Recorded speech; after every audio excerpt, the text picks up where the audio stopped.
Dengan mempelajari Sirah Nabawiyah, maka makin menambah kecintaan kepadanya. Semoga yang subscribe juga dimudahkan jalannya menuju surga.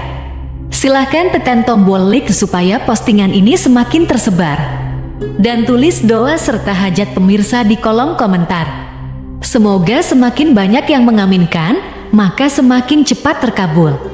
Nabi Sulaiman alaihi salam adalah manusia terkaya sepanjang sejarah kehidupan manusia di muka bumi. Dalam beberapa kitab suci seperti Al-Quran, Alkitab, dan Injil, Nabi Sulaiman alaihi salam dijelaskan sebagai manusia terkaya yang pernah hidup di muka bumi. Tidak ada satupun manusia yang bisa mengalahkan total kekayaannya hingga hari kiamat tiba. Para arkeolog telah menemukan situs peninggalan sejarah Islam yang mengungkap total kekayaan Nabi Sulaiman alaihi salam. Erez bin Yosef, seorang profesor sekaligus peneliti, ia menyatakan bahwa 3.000 tahun yang lalu Nabi Sulaiman alaihi salam diperkirakan memiliki kekayaan senilai 2,2 triliun US dollar. Dan apabila dikonversikan dengan nilai mata uang dolar hari ini, jika dirupiahkan, maka nilainya setara dengan 32.891.870 triliun rupiah. Profesor itu juga menjelaskan bahwa kekayaan Nabi Sulaiman alaihi salam berasal dari dua sumber, yakni istana kerajaan dan tambang tembaga. Nilai itu berkali-kali lipat lebih banyak dari total kekayaan negara Indonesia yang hanya mencapai 11.454 triliun per 30 Desember 2021. Nabi Sulaiman alaihi salam memiliki beberapa mukjizat. Di antaranya adalah dapat berbicara dengan bahasa binatang. Beliau dapat memerintah mereka untuk melakukan sesuatu. Beliau juga dapat mengendalikan besar kecilnya tekanan angin dan dapat mengatur ke arah mana angin akan berhembus. Sehingga dengan itu Nabi Sulaiman dapat memanfaatkan angin sebagai kendaraannya dan juga kendaraan tentaranya. Nabi Sulaiman juga bisa melunakkan besi dan membentuknya menjadi pakaian perang yang anti tusukan senjata tajam. Nabi Sulaiman juga memimpin para jin. Mereka tunduk dan patuh pada perintah Nabi Sulaiman alaihi salam. Tidak hanya setan, iblis laknatullah yang merupakan makhluk pembangkang dapat dibuat tunduk bertekuk lutut pada perintah-perintah Nabi Sulaiman. Nabi Sulaiman bisa melakukan teleportasi, yaitu berpindah dari suatu tempat ke tempat yang lain dalam waktu singkat. Peristiwa itu dibuktikan dengan pemindahan singgasana Ratu Balqis atas perintah Nabi Sulaiman. Nabi Sulaiman dikenal sebagai raja yang adil dan bijaksana. Nabi Sulaiman diberkahi kecerdasan yang luar biasa untuk menyatu padukan segenap kekuatan yang Allah berikan kepadanya. Ia mengelola dan membawa kerajaannya menjadi kekuatan raksasa yang tak terkalahkan di masanya dengan segenap kemampuan yang dimilikinya. Tentara Nabi Sulaiman adalah tentara terkuat di bumi tanpa ada yang menandingi. Pertanyaan mendasar yang muncul kali ini adalah dari mana sumber kekayaan dan kekuatan Nabi Sulaiman alaihi salam? Untuk mendapat jawaban dari pertanyaan itu, simak video ini sampai akhir. Sebelum itu, mari bantu channel ini terus berkembang dengan cara subscribe dan nyalakan tanda loncengnya. Berikan komentar yang positif dan berikan like serta share video ini. Bismillahirrahmanirrahim. Sungguh kami benar-benar telah menganugerahkan ilmu kepada Daud dan Sulaiman. Keduanya berkata, segala puji bagi Allah yang melebihkan kami dari kebanyakan hamba-hambanya yang mukmin. Sulaiman telah mewarisi Daud dan dia berkata, wahai manusia, kami telah diajari untuk memahami bahasa burung dan kami dianugerahi segala sesuatu. Sesungguhnya semua ini benar-benar karunia yang nyata. Quran Surat An-Naml ayat 15-16. Saudara-saudaraku yang dirahmati Allah, pada ayat di atas disebutkan bahwa Sulaiman telah mewarisi Daud. Nabi Sulaiman mewarisi Nabi Daud dalam sisi kenabian dan kekuasaan, bukan mewarisi harta, karena para nabi tidak mewariskan harta. Sebab sepeninggalan mereka, harta para nabi menjadi sedekah bagi orang-orang yang ada di sekitarnya, yaitu orang-orang fakir dan orang-orang yang membutuhkan. Dan harta para nabi tidak dikhususkan bagi kalangan keluarganya. Rasulullah Shallallahu Alaihi Wasallam bersabda, "Kami para nabi tidak mewariskan." Nabi Sulaiman mewarisi kenabian dari Nabi Daud. Ini adalah hal yang jelas. Allah telah memilihnya sebagai nabi dari Bani Israel. Begitu juga Allah telah memberinya kekuasaan kerajaan sehingga ia menjadi pemimpin Bani Israel. Barangkali sesuatu yang paling penting yang diwarisi oleh Nabi Sulaiman dari Nabi Daud adalah tradisi militer. Kemajuan militer yang dahsyat telah berpindah kepada Nabi Sulaiman. Nabi Daud sebenarnya adalah seorang pengembala kambing yang sangat miskin, tetapi seiring dengan perjalanan waktu, ia menjadi komandan pasukan tiada tanding.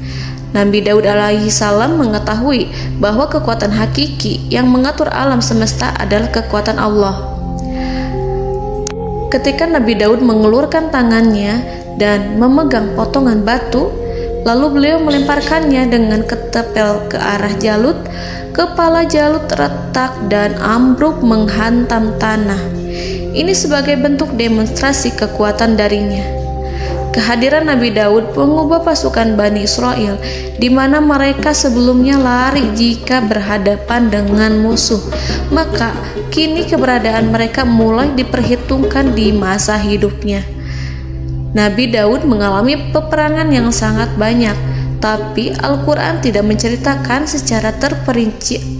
Hal itu dikarenakan karena Al-Quran adalah kitab dakwah di jalan Allah, bukan kitab sejarah. Al-Quran hanya menceritakan di dalam Al-Quran surat Shad ayat 20, "Dan kami kuatkan kerajaannya, kerajaan Daud." Ayat tersebut berarti bahwa Nabi Daud belum terkalahkan dalam peperangan yang diikutinya. Di samping dukungan yang Allah berikan kepadanya, juga pasukan dan rakyatnya, di mana mereka adalah orang-orang yang bertauhid, menyerahkan diri kepada Allah. Allah Subhanahu wa Ta'ala mengajarkan kepada Nabi Daud hal-hal yang menjadikan pasukannya memiliki keistimewaan yang dengannya mereka dapat mengalahkan pasukan-pasukan lain, pasukan-pasukan besar yang ada di bumi pada saat itu. Allah Subhanahu wa Ta'ala berfirman dalam surat Saba ayat 10, "Dan kami telah melunakkan besi untuknya." Baju besi mungkin akan menjadi masalah dalam benak kita. Ketika orang-orang yang berperang, baju besi cukup mengganggu gerakan mereka.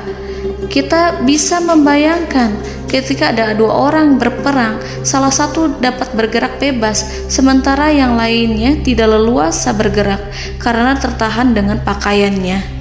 Namun, dengan kekuasaan Allah, Nabi Daud dapat melunakkan besi dan membuat baju besi yang ringan, yang mudah untuk digunakan. Ini adalah kemajuan penting yang Allah berikan kepada Nabi Daud dan tentaranya. Kemajuan itu kemudian diajarkan, diwariskan dan dimiliki oleh Nabi Sulaiman alaihi salam. Nabi Sulaiman memiliki pasukan dahsyat yang melebihi pasukan manapun di bumi saat itu, atau bahkan mungkin saat ini. Bahkan Allah menambahkan karunia-Nya kepada Nabi Sulaiman yang disebutkan dalam Al-Quran surat An-Naml ayat 16. Dan Sulaiman telah mewarisi Daud, dan dia berkata, "Wahai manusia, kami telah diberi pengertian tentang suara burung, dan kami diberi segala sesuatu. Sesungguhnya ini benar-benar suatu karunia yang nyata." Saudara-saudaraku yang dirahmati Allah, pada suatu hari Nabi Sulaiman alaihi salam menengadahkan tangannya dan berdoa kepada Allah Subhanahu wa ta'ala. Antara hati Nabi dan Allah tidak ada penghalang, tidak ada jarak, tidak ada sekatan waktu, tidak ada satupun dari para nabi yang berdoa kepada Allah kecuali doanya pasti dikabulkan. Doa Nabi Sulaiman alaihi salam direkam dalam Al-Quran surat Shad ayat 35. Nabi Sulaiman berkata, "Ya Tuhanku, ampunilah aku, anugerahkanlah kepadaku kerajaan yang tidak dimiliki oleh seorang pun sesudahku." Nabi Sulaiman menginginkan dari Allah sesuatu kerajaan yang belum pernah diperoleh oleh siapapun setelahnya.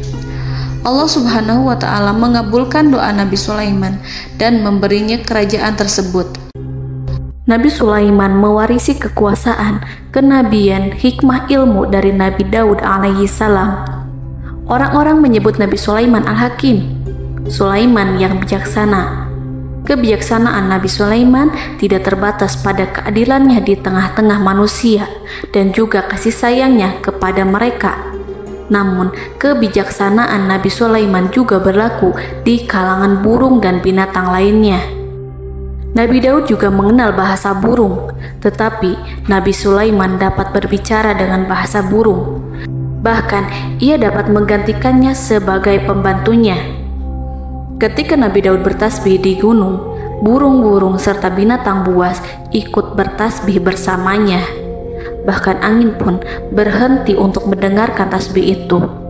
Sedangkan Nabi Sulaiman alaihi salam, Allah Subhanahu wa ta'ala memberinya karunia lebih dari itu, di mana binatang-binatang buas tunduk padanya, begitu juga angin dan burung. Saudara-saudaraku yang dirahmati Allah, Nabi Sulaiman alaihi salam mampu mendengarkan bisikan semut yang berbicara kepada sesama mereka. Bahkan ia mampu memerintahkan semut tersebut sehingga semut itu menjadi taat pada perintahnya.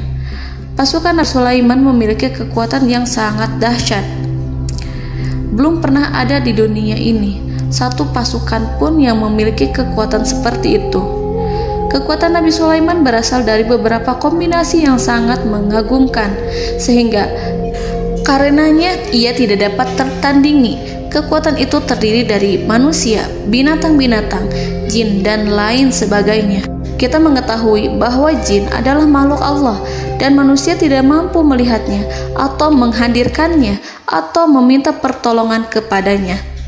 Sedangkan Nabi Sulaiman telah diberi Allah suatu kemampuan untuk menundukkan jin, memperkerjakan mereka sebagai tentara di tengah-tengah peperangan.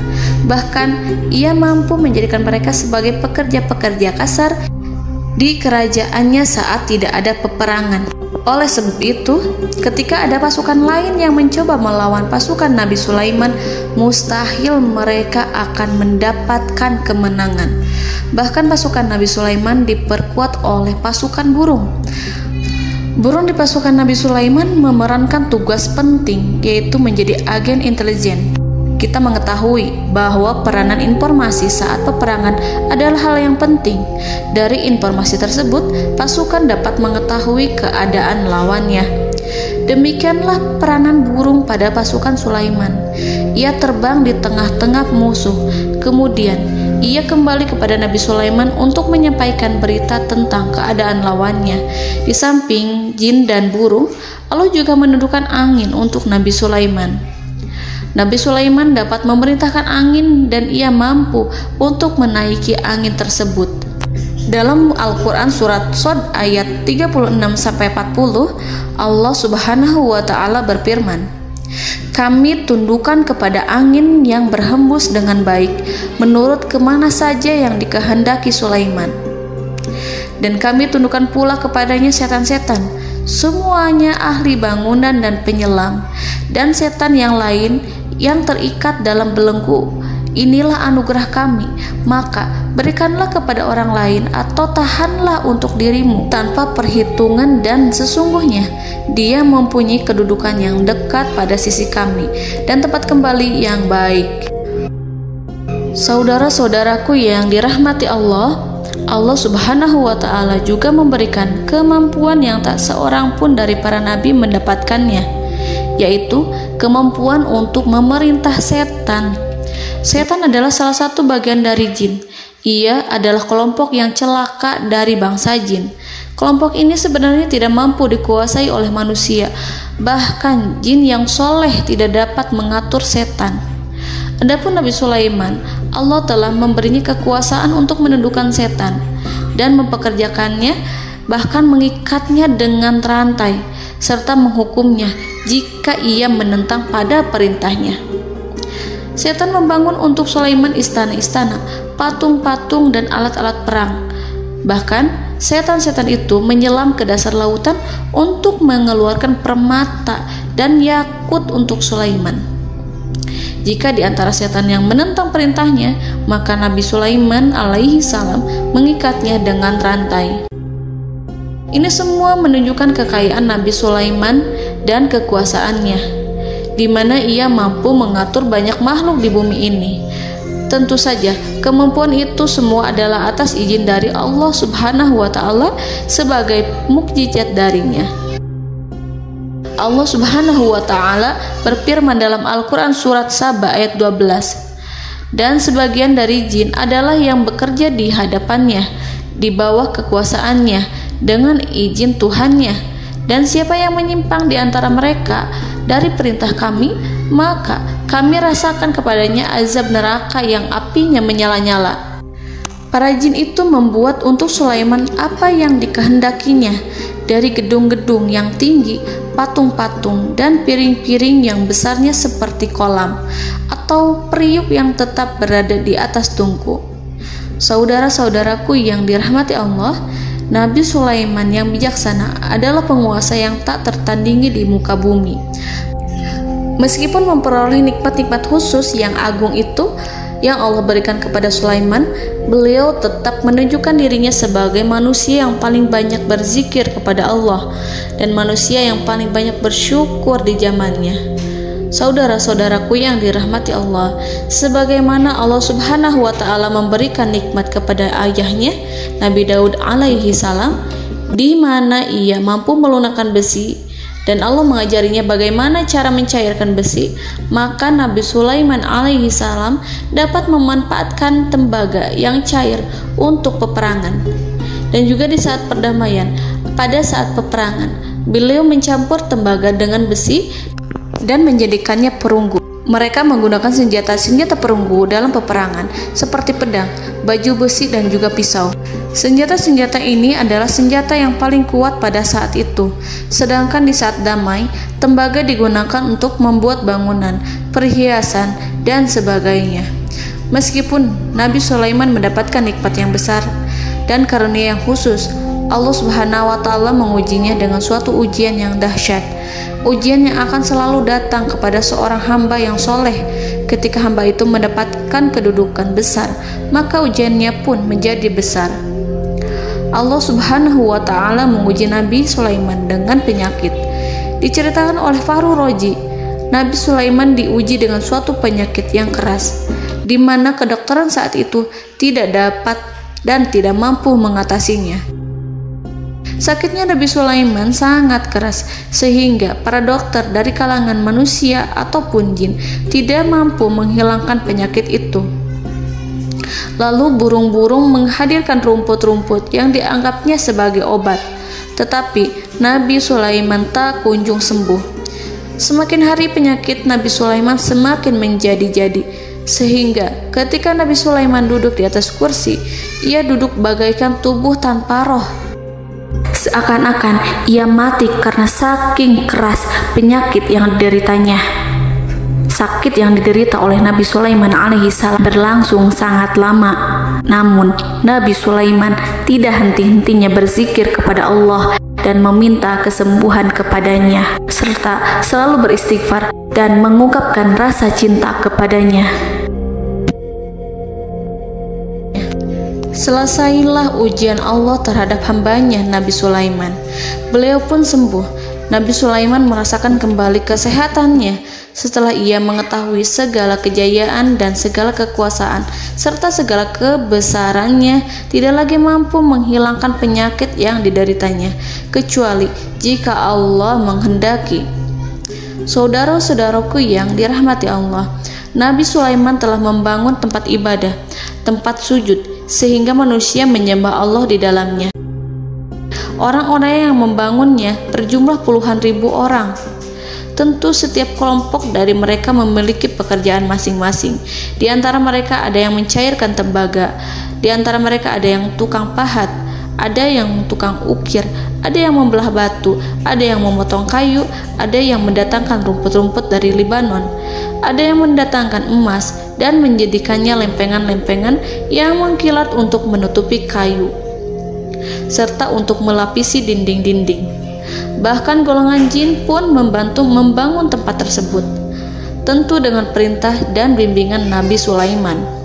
Mereka membuat patung-patung yang besar, membuat bejana yang besar untuk tempat makan para tentara dan pekerja, yaitu bejana seperti gunung. Karena saking berat dan besarnya, mereka juga membuat tempat-tempat minum yang besarnya seperti kolam.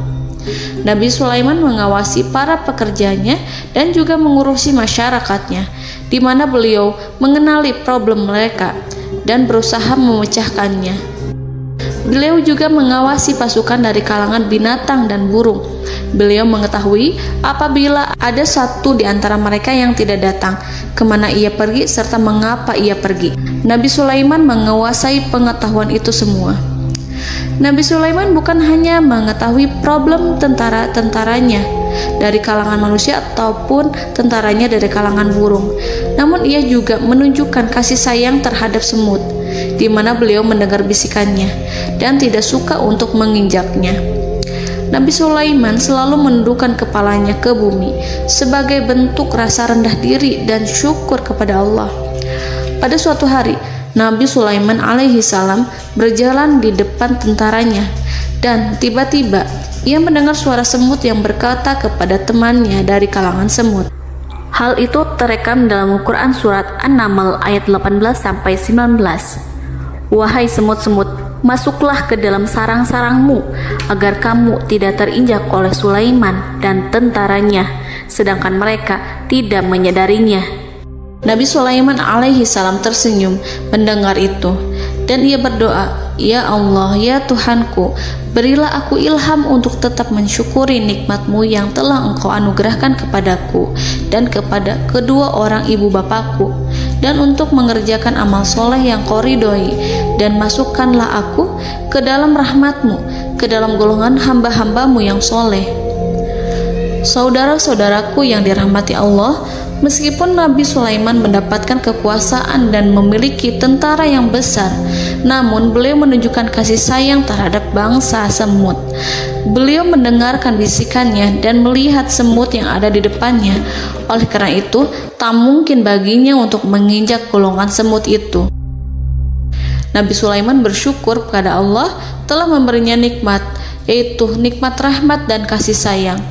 Di samping itu, Nabi Sulaiman alaihi salam adalah orang paling kaya di dunia. Istananya terbuat dari kayu gaharu yang memiliki wangi harum. Istananya terbuat dari emas yang terkadang dari kristal. Beliau juga memiliki kursi besar yang terbuat dari emas dan permata. Istana Nabi Sulaiman merupakan istana yang paling besar di dunia. Nabi Sulaiman menggunakan pakaian dari emas dan permata. Meskipun demikian, Nabi Sulaiman tetap menunjukkan sebagai hamba yang berserah diri dan rendah diri di hadapan Allah Subhanahu wa Ta'ala. Nabi Sulaiman yang merendahkan diri di hadapan Allah, ia selalu sujud kepada Allah, sebagaimana ayahnya yang selalu bertasbih pada Allah. Nabi Sulaiman selalu melantunkan lagu-lagu cinta ilahi dan hanya memuji Allah Subhanahu wa Ta'ala. Pada suatu hari, Nabi Sulaiman alaihi salam mengeluarkan perintah kepada pasukannya untuk bersiap-siap. Kemudian, Nabi Sulaiman keluar dan memeriksa pasukannya satu demi satu. Kelompok yang pertama adalah kelompok manusia. Nabi Sulaiman memperhatikan kesiapan mereka. Lalu Nabi Sulaiman mengeluarkan perintah-perintah kepada mereka. Kemudian Nabi Sulaiman memeriksa kelompok jin dan menyampaikan perintahnya kepada mereka. Beliau memenjarakan jin yang tampak bermalas-malasan saat bekerja. Lalu beliau memeriksa binatang dan berkata kepada mereka, apakah mereka sudah makan dengan baik? Apakah mereka tidur dengan nyenyak? Apakah ada yang mengadu pada mereka, misalkan karena penyediaan makanan yang tidak layak? Apakah ada di sana yang sakit dan lain sebagainya? Ketika Nabi Sulaiman merasa puas dengan semuanya, Nabi Sulaiman memasuki tenda tempat berkumpulnya para burung. Nabi Sulaiman alaihi salam kemudian memasuki tenda tersebut, mengamati keadaan di sekitarnya, sehingga beliau mengetahui bahwa ada satu burung yang tidak hadir, yaitu burung hudhud. Mengapa aku tidak melihat burung hudhud? Burung-burung yang lain tampak terdiam sebagai penghormatan, dan mereka mendengarkan apa yang akan dikatakan pemimpin mereka. Nabi Sulaiman mengarahkan pandangannya pada semua burung dan tidak menemukan burung hudhud di antara mereka. Tak seekor burung pun yang mengetahui keberadaannya. Burung hudhud absen pada apel wajib kali ini. Nabi Sulaiman mulai menampakkan kemarahannya. Tiba-tiba, seekor burung kecil memberanikan diri untuk berkata kepada Nabi Sulaiman, "Wahai Nabi yang mulia, seharusnya hudhud ada bersamaku kemarin untuk melaksanakan tugas penyelidikan. Ia adalah pemimpin misi itu. Namun, burung hudhud belum datang. Oleh karena itu, aku tidak pergi bersamanya." Burung itu tampak gemetar. Nabi Sulaiman mengetahui bahwa hudhud tidak hadir dan tak seorang pun mengetahui kemana ia pergi. Burung hudhud pergi tanpa izin terlebih dahulu. Dalam keadaan marah, Nabi Sulaiman berkata, "Sungguh aku benar-benar akan mengazabnya dengan azab yang sangat keras atau benar-benar menyembelihnya, kecuali jika ia benar-benar datang kepadaku dengan alasan yang jelas." Kawanan burung-burung mengetahui bahwa Nabi Sulaiman sedang marah dan telah menetapkan untuk menyiksa burung hudhud atau menyembelihnya atau justru memaafkannya dengan syarat ia datang dengan membawa alasan yang dapat menyelamatkannya, atau dengan kata lain, burung hudhud dapat memastikan bahwa ia melaksanakan tugas yang penting. Nabi Sulaiman menunjukkan kemarahan yang besar sehingga siapapun akan merasa takut kepada Nabi Sulaiman yang marah. Nabi Sulaiman kemudian pergi dari tempat burung tersebut. Nabi Sulaiman masih memikirkan keadaan burung hudhud. Seharusnya burung hudhud menjadi bagian penting dari badan intelijen. Apakah ia pergi untuk menyingkap suatu, atau apakah ia pergi hanya untuk bermain-main? Nabi Sulaiman telah memperhatikan dan mengetahui bahwa burung hudhud adalah seekor burung yang cerdik dan juga fasih berbicara. Terkadang Nabi Sulaiman mendapati burung hudhud sedang bermain-main dan menunda-nunda pekerjaannya. Namun ketika Nabi Sulaiman melihatnya, burung hudhud memahami bahwa perbuatannya tidak benar. Oleh karena itu, ia tidak boleh menyampur adukan antara waktu serius dan waktu bermain. Tidak lama setelah itu, burung hudhud tiba di tempat para burung. Burung-burung yang lain berkata kepadanya, "Wahai hudhud, pergilah engkau ke tempat Nabi Sulaiman. Jika ia mengetahui bahwa engkau telah sampai, jiwamu benar-benar terancam." Mendengar itu, burung hudhud segera beranjak. Ia terbang menemui Nabi Sulaiman. Pada waktu itu, Nabi Sulaiman sedang duduk bersama tentaranya yang lain. Burung hudhud berdiri. Ia telah merencanakan untuk memulai pembicaraan dengan Nabi Sulaiman sebelum Nabi Sulaiman bertanya kepadanya kemana dia pergi. Ini sebagai bukti bahwa hudhud telah melaksanakan suatu tugas yang penting. Dalam Al-Quran Surat An-Naml ayat 22, burung hudhud berbicara, "Aku telah mengetahui sesuatu yang kamu belum mengetahuinya, dan kubawa kepadamu dari negeri Saba suatu berita penting yang diyakini seakan-akan burung hudhud hendak berkata, 'Aku adalah hudhud yang miskin, tapi aku mengetahui apa yang tidak engkau ketahui, dan aku telah datang kepadamu dari kerajaan Saba dengan membawa berita yang sangat penting.'" Nabi Sulaiman tampak terdiam menunggu hudhud menyelesaikan kisahnya. Dalam surat An-Naml ayat 23-24, burung hudhud berkata, Sesungguhnya aku menjumpai seorang wanita yang memerintah mereka. Dia dianugerahi segala sesuatu serta mempunyai singgasana yang besar. Aku mendapati dia dan kaumnya menyembah matahari selain Allah. Dan setan-setan telah menjadikan mereka memandang indah perbuatan-perbuatan mereka, lalu menghalangi mereka dari jalan Allah, sehingga mereka tidak mendapat petunjuk. Burung hudhud diam. Nabi Sulaiman merasa bahwa hudhud menunjukkan kepasihan lisannya. Nabi Sulaiman berkata dalam Quran surat An-Naml ayat 27 sambil menunjukkan senyum manisnya. Nabi Sulaiman berkata, "Akan kami lihat apakah kamu benar wahai hudhud, ataukah kamu termasuk orang-orang yang berdusta." Seakan-akan burung hudhud ingin mengatakan, "Aku tidak berbohong, wahai Nabi yang mulia." Namun diamnya Sulaiman membuat takut sehingga burung hudhud terdiam. Nabi Sulaiman terdiam karena berpikir, lalu ia memutuskan sesuatu setelah itu. Beliau melihat kepada lainnya dan meminta secari kertas. Nabi Sulaiman menulis surat singkat dan menyerahkannya kepada hudhud serta memerintahkan kepadanya seperti yang dikatakan dalam Quran surat An-Naml ayat 28. "Pergilah dengan membawa suratku ini, lalu jatuhkanlah kepada mereka, kemudian berpalinglah dari mereka, lalu perhatikanlah apa yang mereka bicarakan." Al-Quranul Karim hanya menceritakan dalam Quran surat An-Naml bagaimana perginya hudhud dan bagaimana ia menyerahkan surat itu. Lalu Al-Quran langsung menyebut keadaan kerajaan Balqis yang saat itu sedang membaca surat di depan para pembesar kerajaan dan para menterinya. Dalam Al-Quran surat An-Naml ayat 29-31 berkatalah Balqis, "Wahai pembesar-pembesar, sesungguhnya telah dijatuhkan kepadaku sebuah surat yang mulia.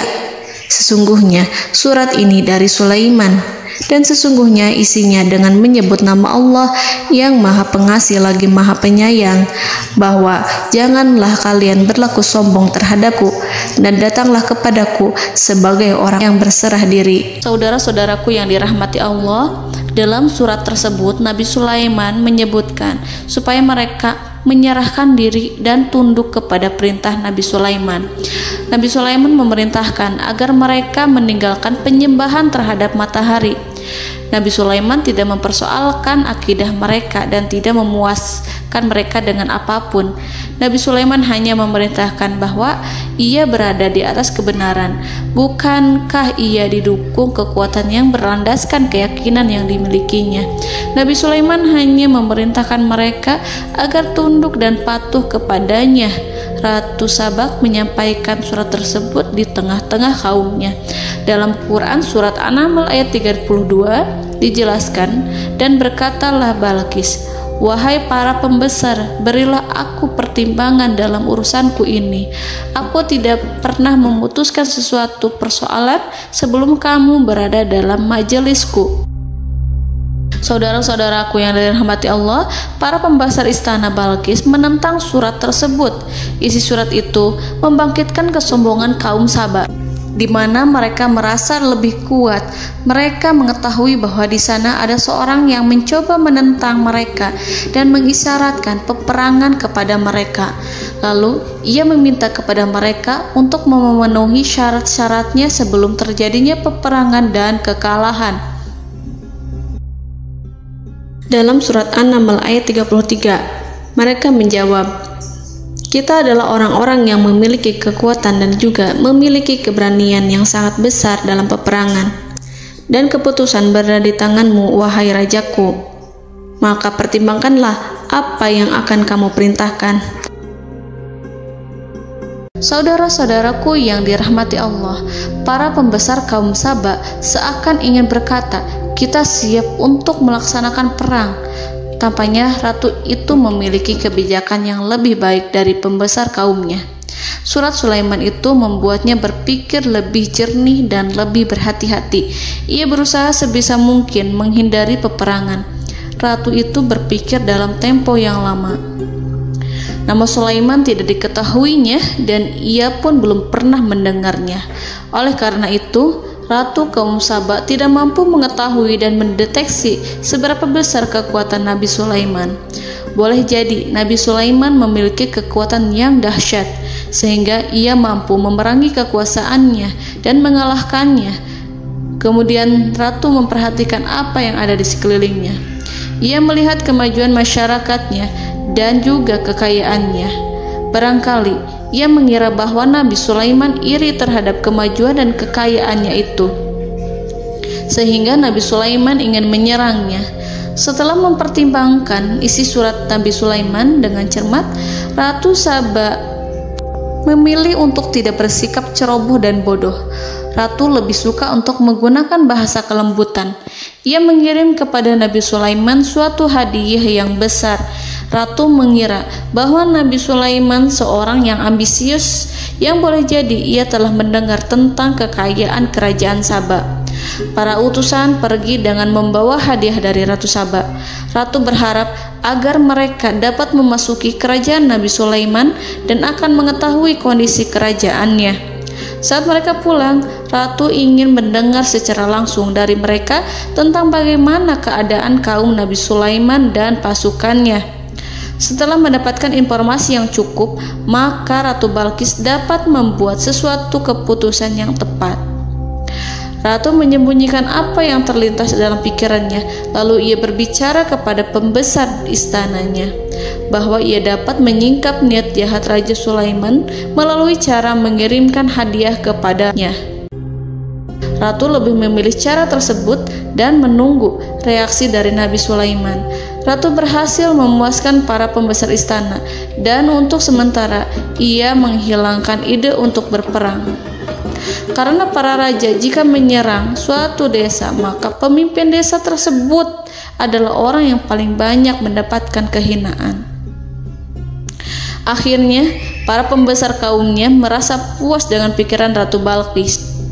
Saudara-saudaraku yang dirahmati Allah, dalam surat An-Naml ayat 34-35 dijelaskan, Ratu Balqis berkata, "Sesungguhnya raja-raja apabila memasuki suatu negeri, niscaya mereka akan membinasakannya dan menjadikan penduduknya yang mulia menjadi hina. Dan demikian pula lah yang akan mereka perbuat. Dan sesungguhnya aku akan mengirim utusan kepada mereka dengan membawa hadiah, dan aku akan menunggu apa yang akan dibawa kembali oleh utusan itu." Kemudian sampailah hadiah dari Ratu Balqis kepada Nabi Sulaiman. Para intelijen Nabi Sulaiman memberitahunya bahwa utusan Balqis datang dengan membawa hadiah. Nabi Sulaiman langsung mengetahui bahwa Ratu Balqis itu sengaja mengirim orang-orangnya untuk mengetahui atau untuk mendapatkan informasi tentang kekuatannya. Lalu setelah itu ia akan mengambil keputusan atau mengambil sikap kepada kerajaan Sulaiman. Nabi Sulaiman segera memanggil semua pasukannya untuk berkumpul. Utusan Balqis segera memasuki istana Nabi yang dipenuhi dengan pasukan yang besar bersenjata. Melihat itu, utusan Ratu Balqis tercengang dan terkejut ketika mereka melihat kekayaan yang mereka bawa tidak ada apa-apanya dibandingkan dengan kerajaan Nabi Sulaiman. Hadiah mereka tampak tidak berarti. Emas yang mereka bawa tampak tidak memiliki makna saat mereka memasuki istana Nabi Sulaiman yang terbuat dari kayu-kayu pohon gaharu yang mengeluarkan bau yang harum serta dihiasi dengan emas permata. Para utusan Ratu Balqis berdiri bersama Nabi Sulaiman dan menyaksikan bagaimana Nabi Sulaiman mengendalikan pasukannya. Kemudian mereka mulai berpikir tentang kekuatan dan kualitas pasukan Nabi Sulaiman. Betapa kagetnya mereka ketika melihat di tengah-tengah pasukan itu terdapat singa, burung, dan tentara dari kalangan manusia yang mampu terbang. Mereka pun sadar bahwa mereka di hadapan pasukan yang tiada tandingannya. Selesailah demonstrasi pasukan Nabi Sulaiman. Kemudian para utusan ratu dipersilahkan maju ke tempat hidangan makanan. Para utusan itu sangat terkejut ketika melihat berbagai macam makanan dari penjuru dunia ada di depannya. Dan di antara makanan itu terdapat pula makanan yang biasa ditemukan di negeri mereka. Tetapi mereka melihat bahwa makanan itu memiliki rasa yang lebih istimewa. Selain itu, piring-piring yang ada di depan mereka terbuat dari emas dan mereka dilayani oleh laki-laki yang berhias dengan emas. Di meja makan itu terdapat burung, ikan laut, dan berbagai macam daging yang mereka tidak mampu lagi membedakan daging apa itu. Nabi Sulaiman tidak makan bersama mereka, tapi beliau makan dengan menggunakan piring yang terbuat dari kayu. Beliau memakan roti yang kering yang dicampur dengan minyak. Inilah makanan yang dipilih Nabi Sulaiman. Makan bersama mereka dalam keadaan diam, mereka merasa kehadiran Nabi Sulaiman menciptakan suatu wibawa yang luar biasa. Selesai perjamuan itu, lalu dengan sangat malu mereka menyerahkan hadiah dari Ratu Balqis kepada Nabi Sulaiman. Hadiah itu berupa emas yang bagi mereka hadiah itu sangat bernilai tinggi. Tapi di sini hadiah itu tampak kecil di hadapan kekayaan Nabi Sulaiman yang sangat mengagumkan. Nabi Sulaiman memperhatikan hadiah dari Ratu Balqis itu dan berkata dalam Quran surat An-Naml ayat 36, "Maka apa yang diberikan Allah kepadaku lebih baik daripada apa yang diberikannya kepadamu, tetapi kamu merasa bangga dengan hadiahmu." Saudara-saudaraku, Raja Sulaiman menyingkap dengan kata-katanya yang singkat itu penolakannya terhadap hadiah mereka. Ia memberitahu utusan itu bahwa ia tidak menerima hadiah tersebut. Ia tidak merasa puas dengan hadiah itu. Yang membuatnya puas hanyalah, janganlah kalian berlaku sombong terhadapku dan datanglah kepadaku sebagai orang-orang yang berserah diri. Lalu Nabi Sulaiman berkata kepada mereka dengan pelan. Hal itu diabadikan dalam Al-Quran surat An-Naml ayat 37. "Kembalilah kepada mereka, sungguh kami akan mendatangi mereka dengan bala tentara yang mereka tidak kuasa melawannya. Dan pasti kami akan mengusir mereka dari negara itu, yaitu negeri Saba, dengan terhina. Dan mereka akan menjadi tawanan-tawanan yang hina." Saudara-saudaraku yang dirahmati Allah, Nabi Sulaiman kemudian meninggalkan para utusan ratu setelah terlebih dahulu mengancam mereka. Para utusan itu berharap agar Nabi Sulaiman mau menunggu kunjungan Ratu Balqis yang akan membawa misi perdamaian. Akhirnya, sampailah para utusan Ratu Balqis ke negeri Saba. Mereka segera menuju istana sang ratu. Mereka memberitahu bahwa negeri mereka ada di ujung tanduk. Mereka menceritakan kepada ratu tentang kekuatan Nabi Sulaiman dan tidak mungkin bagi mereka mampu melawannya.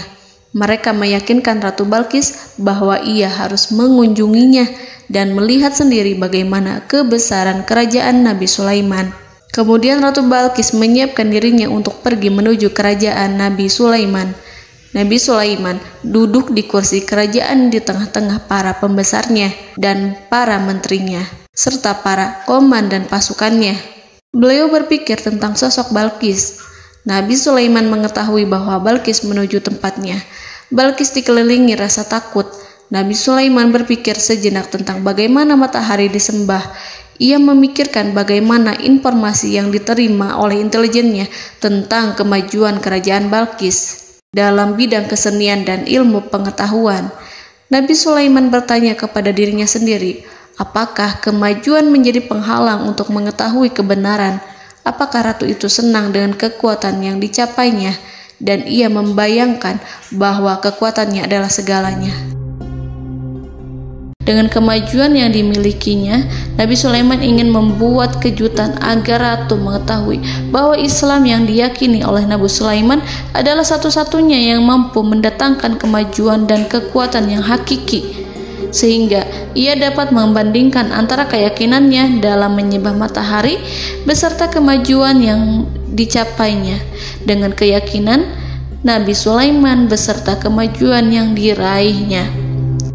Saudara-saudaraku yang dirahmati Allah, para mata-mata Nabi Sulaiman telah memberitahunya bahwa hal yang sangat disegani dan dikagumi oleh kaum Balqis adalah kerajaan Saba, yaitu singgasana Ratu Balqis. Singgasana itu terbuat dari emas dan batu delima. Singgasana tersebut dijaga oleh penjaga yang sangat disiplin, di mana mereka tidak pernah lalai sedikit pun.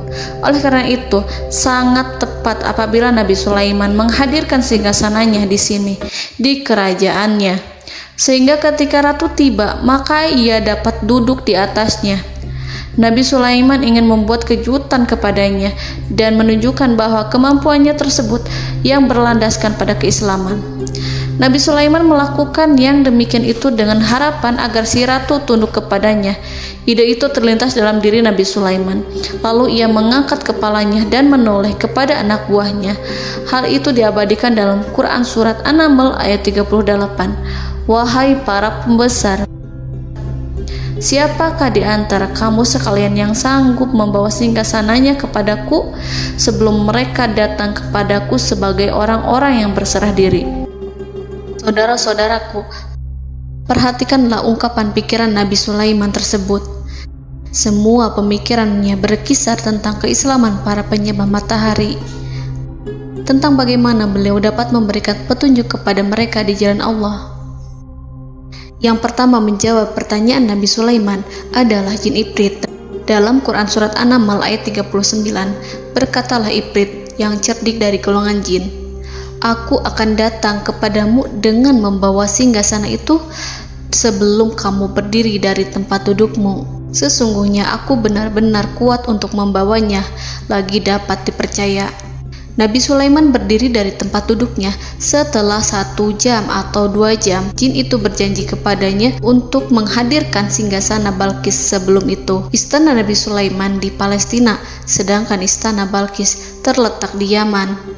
Antara singgasana tersebut dengan singgasana Nabi Sulaiman berjarak lebih dari ribuan mil. Barangkali pesawat yang cepat sekalipun yang kita kenal hari ini tidak akan mampu membawa dan mendatangkan istana itu dalam waktu 1 jam. Tetapi masalahnya di sini, berhubung dengan kekuatan jin yang serba misterius, Nabi Sulaiman tidak mengomentari sedikit pun terhadap apa yang dikatakan oleh Ifrit. Nabi Sulaiman tampak menunggu tanggapan lain yang mampu menghadirkan singgasana Balkis yang lebih cepat dari jin Ifrit. Nabi Sulaiman menoleh kepada seorang yang di sana, yang duduk di atas naungan. Hal itu diceritakan dalam Al-Quran Surat An-Naml ayat 40. Berkatalah seseorang yang mempunyai ilmu dari Alkitab, "Aku akan membawa singgasana itu kepadamu sebelum matamu berkedip." Maka tatkala Sulaiman melihat singgasana itu terletak di hadapannya, ia pun berkata, "Ini termasuk karunia Tuhanku untuk menguji aku. Apakah aku akan bersyukur atau mengingkari nikmatnya? Dan barang siapa yang bersyukur, maka sesungguhnya dia bersyukur untuk kebaikan dirinya sendiri. Dan barang siapa yang ingkar, maka sesungguhnya Tuhanku maha kaya lagi maha mulia." Saudara-saudaraku, belum lama seseorang yang mempunyai ilmu dari Alkitab menyatakan kalimatnya, sehingga singgasana itu tiba-tiba ada di depan Nabi Sulaiman, yang mampu menghadirkan singgasana itu lebih cepat dari kedipan mata. Al-Quranul Karim tidak menyingkap kepribadian seseorang yang menghadirkan singgasana itu. Al-Quran hanya menggarisi bahwa orang itu mempunyai ilmu dari Alkitab. Al-Quran tidak menjelaskan kepada kita apakah ia seorang malaikat ataukah manusia ataukah jin. Al-Quran sengaja tidak menyingkap hakikat kitab yang dimaksud. Saudara-saudaraku yang dirahmati Allah, setelah melihat singgasana itu, Nabi Sulaiman bersyukur kepada Allah. Ia mulai memperhatikan singgasana sang ratu. Singgasana tersebut merupakan simbol pembangunan dan juga kemajuan, tetapi tampaknya ia hanya sesuatu yang biasa saja jika dibandingkan dengan kekuasaan dan kebesaran ciptaan yang dibuat oleh manusia dan jin di kalangan istana Nabi Sulaiman. Nabi Sulaiman memikirkan dalam tempo yang sangat lama singgasana Ratu Balkis itu. Kemudian beliau memerintahkan agar singgasana itu diperbaiki, sehingga saat Ratu Balkis datang, dia akan mengujinya. Apakah Ratu Balkis dapat mengenali singgasananya ataukah tidak? Dalam Al-Quran Surat An-Naml ayat 41, Nabi Sulaiman berkata, "Ubahlah baginya singgasananya, maka kita akan melihat apakah dia mengenal ataukah dia termasuk orang-orang yang tidak mengenalnya." Saudara-saudaraku yang dirahmati Allah, Nabi Sulaiman memerintahkan agar dibangun istana yang akan digunakan untuk menyambut Ratu Balkis. Nabi Sulaiman memilih tempat di laut, dan ia memerintahkan agar dibangun suatu istana di mana sebagian besarnya terdiri dari air laut. Nabi Sulaiman memerintahkan agar lantainya itu terbuat dari kaca yang tebal dan kuat, sehingga orang-orang yang berjalan di atas istana itu akan dapat melihat di bawahnya ada ikan-ikan berwarna-warni yang berenang-renang. Dan mereka akan melihat rumput-rumput laut yang bergerak-gerak. Akhirnya, selesailah pembangunan istana itu. Saking bersihnya kaca lantainya, sehingga tampak di sana tidak ada kaca. Burung hudhud memberitahu Nabi Sulaiman bahwa Balqis telah sampai dekat kerajaannya. Kemudian Ratu Balqis datang. Al-Quran tidak menyebutkan keadaan Nabi Sulaiman saat menyambut Balqis, namun Al-Quran menunjukkan dua sikap Ratu Balqis. Yang pertama, bagaimana sikap Balqis ketika pertama kali melihat singgasananya yang datang mendahuluinya, padahal ia telah meninggalkan pengawalannya untuk tetap setia menjaga singgasananya itu. Keadaan kedua adalah keadaan di depan istana yang dibangun untuk penyambutan Balqis. Istana itu penuh dengan permata yang berenang-renang di bawahnya ikan-ikan.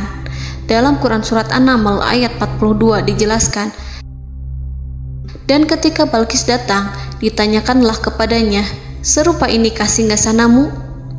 Balqis menjawab, "Seakan-akan singgasana ini adalah singgasanaku. Kami telah diberi pengetahuan sebelumnya, dan kami adalah orang-orang yang berserah diri." Saudara-saudaraku, pada dialek di atas, Balqis melihat singgasananya dan ia tercengang saat mengetahui bahwa itu adalah singgasana miliknya. Namun kemudian ia mulai ragu karena melihat tidak sepenuhnya itu singgasana miliknya. Jika itu benar-benar miliknya, lalu bagaimana ia datang mendahuluinya? Dan bila bukan singgasananya, maka bagaimana Sulaiman dapat meniru sepersis dan seteliti itu?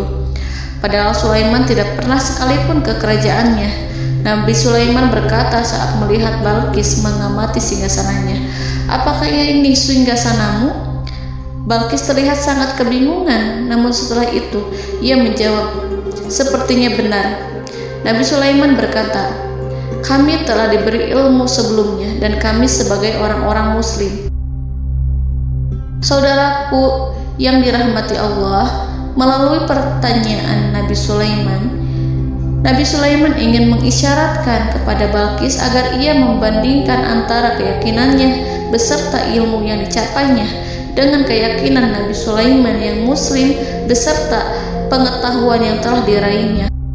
Penyembahan terhadap matahari dan pencapaian ilmu yang dicapai oleh Ratu Balqis tanpa tidak ada apa-apanya dibandingkan dengan ilmu Nabi Sulaiman dan keislaman. Nabi Sulaiman telah mendahuluinya dalam bidang ilmu karena keislamannya. Karena itu, sangat mudah baginya untuk mengungguli Balqis dalam ilmu-ilmu yang lainnya. Demikianlah yang disyaratkan dalam pertanyaan Nabi Sulaiman kepada Ratu Balqis. Ratu Saba itu mengetahui bahwa ini adalah singgasananya, di mana singgasana itu datang lebih dahulu daripada dirinya. Beberapa bagian darinya telah diubah saat Balqis masih di perjalanan menuju ke tempat Nabi Sulaiman. Ia berpikir kemampuan apa yang dimiliki Nabi Sulaiman. Ratu Balqis tercengang melihat apa yang disaksikannya, yang berupa buah dari keimanan Nabi Sulaiman dan hubungannya dengan Allah Subhanahu wa Ta'ala. Sebagaimana Balqis juga tercengang ketika melihat kemajuan di bidang ilmu pembangunan, seni, dan ilmu-ilmu yang lainnya. Maka ia tidak lebih kagum lagi saat melihat hubungan yang kuat antara keislaman Nabi Sulaiman dengan ilmunya serta kemajuan yang diraihnya. Dalam Al-Quran Surat An-Naml ayat 43 dijelaskan, dan apa yang disembahnya selama ini selain Allah mencegahnya untuk melahirkan keislamannya, karena sesungguhnya ia terdahulu termasuk orang-orang yang kafir. Saudara-saudaraku yang dirahmati Allah, berguncanglah dalam benak Balqis ribuan hal ketika melihat keyakinan kaumnya runtuh di hadapan Nabi Sulaiman. Ia menyadari matahari yang disembahnya hanya merupakan ciptaan Allah, dan Allah lah yang menggerakkannya untuk hamba-hambanya. Lalu terbitlah matahari kebenaran dalam dirinya. Hatinya diterangi oleh cahaya baru yang tidak akan tenggelam seperti tenggelamnya matahari. Masa keislamannya hanya menunggu waktu. Ratu Balqis memilih waktu yang tepat untuk mengumumkan keislamannya. Allah Subhanahu wa Ta'ala berfirman dalam Quran Surat An-Naml ayat 44. Dikatakan kepadanya, masuklah ke dalam istana. Maka tatkala ia melihat lantai istana itu, dikiranya kolam air yang besar dan disingkapnya 2 betisnya. Berkatalah Sulaiman, sesungguhnya ia adalah istana licin yang terbuat dari kaca. Berkatalah Balqis, wahai Tuhanku, sesungguhnya aku telah berbuat zalim terhadap diriku dan aku berserah diri bersama Sulaiman kepada Allah Tuhan semesta alam. Saudara-saudaraku yang dirahmati Allah, dikatakan kepada Balqis, masuklah ke dalam istana. Ketika ia masuk, maka ia tidak menyaksikan adanya kaca, tetapi ia melihat air, sehingga ia mengira akan bersinggungan dengan air. Lalu ia menyingkapkan sedikit bajunya agar bajunya itu tidak basah. Nabi Sulaiman mengingatkannya tanpa melihatnya agar ia tidak khawatir terhadap pakaiannya, karena pakaiannya tidak akan basah sebab di sana tidak ada air. Itu sekedar kaca yang halus, yang saking halusnya sehingga ia tidak tampak. Pada kesempatan itulah Balqis mengumumkan keislamannya yang mengakui kelalimannya, dan ia menyatakan menyerahkan diri kepada Nabi Sulaiman dan kepada Allah Tuhan semesta alam. Lalu kaumnya pun mengikutinya dan mereka memeluk Islam. Balqis menyadari ia berhadapan dengan penguasa yang terbesar di bumi dan Nabi Allah yang mulia. Untuk pertama kalinya, wajah Sulaiman tampak dihiasi dengan senyuman yang menunjukkan kepuasannya sejak Balqis mengunjunginya. Demikianlah Nabi Sulaiman mewujudkan kejayaannya yang hakiki dan menyebarkan cahaya Islam di muka bumi. Saudara-saudaraku, Al-Quran tidak menyebutkan kisah Balqis setelah keislamannya. Para ahli tafsir mengatakan bahwa ia menikah dengan Nabi Sulaiman. Selain itu, ada yang mengatakan bahwa ia menikah dengan salah satu orang dekat Nabi Sulaiman. Ada juga yang mengatakan bahwa sebagian Raja Habasyah adalah keturunan dari buah perkawinan ini. Wallahu a'lam bishawab. Saudara-saudaraku yang dirahmati Allah, Nabi Sulaiman hidup di tengah-tengah kejayaan dan kemuliaan di bumi. Kemudian Allah menetapkan kematian untuknya, sebagaimana kehidupan Sulaiman berada di puncak kemuliaan dan kejayaan yang penuh dengan keajaiban yang luar biasa, maka kematiannya pun merupakan tanda-tanda kebesaran Allah yang penuh dengan keajaiban. Demikianlah bahwa kematiannya sesuai dengan kehidupannya, sesuai dengan kejayaannya. Allah berfirman tentang kematian Sulaiman di dalam Al-Quran Surat Saba ayat 14. Maka tatkala kami telah menetapkan kematian Nabi Sulaiman, tidak ada yang menunjukkan kepada mereka kematiannya itu kecuali rayap yang memakan tongkatnya. Maka tatkala ia telah tersungkur, tahulah jin bahwa kalau sekiranya mereka mengetahui yang gaib, tentulah mereka tidak akan tetap dalam siksa yang menghinakan. Saudara-saudaraku, kemampuan Nabi Sulaiman untuk menundukkan jin dan mempekerjakan mereka serta hubungan mereka dengan semua itu menimbulkan fitnah di tengah-tengah manusia dalam hal tertentu. Kematian Nabi Sulaiman merupakan batasan jawaban terhadap fitnah ini. Kami tidak mengetahui siapa yang mengklaim bahwa jin mengetahui hal yang gaib. Apakah itu setan yang terkutuk, atau jin yang bodoh, atau manusia yang tertipu? Kami tidak mengetahui siapa yang bertanggung jawab terhadap tersebarnya isu yang keliru ini. Yang kita ketahui adalah bahwa hal tersebut adalah mempengaruhi sebagian manusia dan jin. Barangkali manusia berkata kepada diri mereka, selama jin melakukan perbuatan yang luar biasa ini, maka apa gerangan yang menjadikan mereka tidak mengetahui hal yang gaib itu? Manusia itu lupa bahwa kunci kegaiban berada di tangan Allah. Masalah ilmu gaib tidak akan mampu dikuasai oleh jin dan manusia. Hanya Dia yang mengetahuinya, dan manusia diberitahu hanya sedikit sekali. Saudara-saudaraku yang dirahmati Allah, seakan-akan Allah telah merencanakan bahwa kematian Sulaiman bertujuan untuk menghancurkan pemikiran itu, yaitu pemikiran bahwa jin mengetahui hal-hal yang gaib. Jin bekerja untuk Nabi Sulaiman selama beliau hidup, dan tatkala beliau meninggal, maka tugas mereka menjadi bebas. Nabi Sulaiman meninggal tanpa diketahui oleh jin, sehingga mereka tetap bekerja untuk mereka, tetap mengabdi kepada Sulaiman. Seandainya mereka mengetahui hal yang gaib, niscaya mereka tidak akan meneruskan pekerjaan mereka. Saudara-saudaraku, pada suatu hari Nabi Sulaiman memasuki mihrabnya untuk itikaf ibadah dan beribadah kepada Allah. Tak seorang pun yang berani mengganggu khalwatnya. Mihrab Sulaiman terletak di puncak gunung dan dindingnya terbuat dari permata. Pada suatu hari, Nabi Sulaiman duduk bersandar pada tongkatnya dan ia tampak tenggelam dalam tafakur. Beliau berzikir pada Allah hingga rasa kantuk menguasainya. Lalu setelah itu malaikat maut menemuinya. Nabi Sulaiman pun meninggal. Beliau bersandar kepada tongkatnya. Jin melihatnya dan mengira bahwa beliau sedang sholat, sehingga mereka pun terus melanjutkan pekerjaannya. Berlalulah hari demi hari yang panjang. Datanglah rayap, yaitu semut kecil yang memakan kayu. Hewan itu mulai memakan tongkat Nabi Sulaiman. Rayap itu tampak lapar. Sebagian dari tongkat Nabi Sulaiman dimakan beberapa hari oleh rayap itu. Ketika yang dimakannya semakin bertambah, maka tongkat itu pun menjadi rusak dan kemudian jatuh dari tangan Nabi Sulaiman alaihi salam.